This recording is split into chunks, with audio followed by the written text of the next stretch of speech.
I'm here with local author Harry Derbitsky, and we're going to be talking about his latest novel, which is Alita's Sacred Journey. So thank you very much for joining me today. And why don't you tell me about this book? What is it about?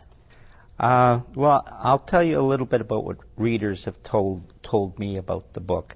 I was talking to a marketing executive yesterday, and we talked at the pool, and he bought the book, and he read it, and he said it was a really easy, intriguing book. It just captures his mind. So it wasn't a difficult book to read, but it had a compelling story.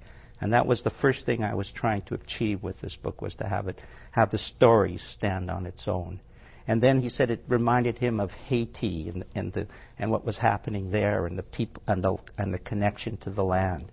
So that was what he got from it. Another person, I sent it to a psychologist who in California who's dying of cancer, and he took a look at.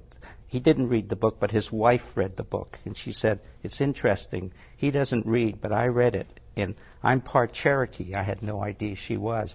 And she said, "I loved the way you connected the native spirituality and the principles of spirituality and psychology together." Okay, well, those are some of the responses you've been getting, but what messages were you trying to convey while writing it? I was trying to bring a story of a native wise woman who's much wiser than most people already, and she has an understanding that she doesn't quite have the answer to how to alleviate the suffering of her aunties and her uncles. It tears at her heart to see the suffering of the people. And so she wants to find a deeper answer beyond the status quo approach to it. And so it's her journey to try and find that answer, and she does discover the answer. So it's not just a hypothetical situation, that she does discover it. And of course it's based on a lot of my own experiences with the native people and what I've seen. And how did that understanding come to be? How did your introduction to this culture arise? Well, in the as I started to want to help people, I started to look for where I could help people. And I had an experience. I was traveling with my family, and I saw these clear-cut mountains, and my heart just poured out.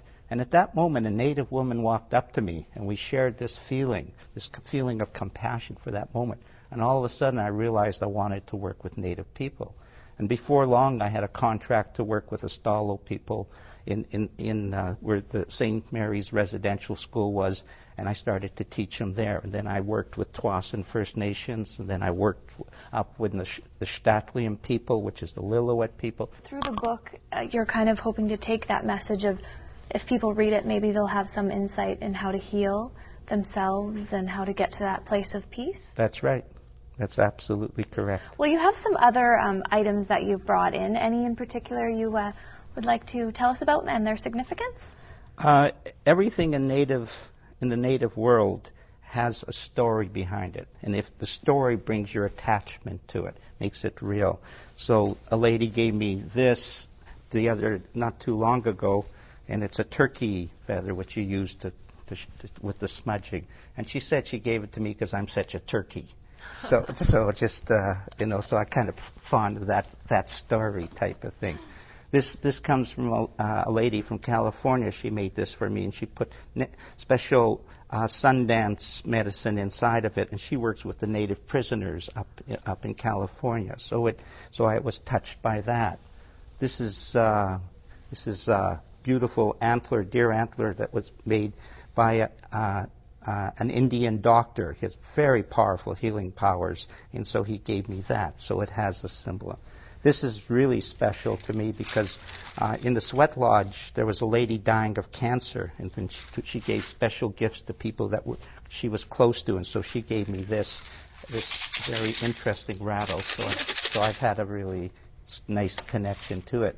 This is a different rattle given to me that I usually hand out in the sweat lodge to someone else, and it was given by a person who teaches me about the pipe.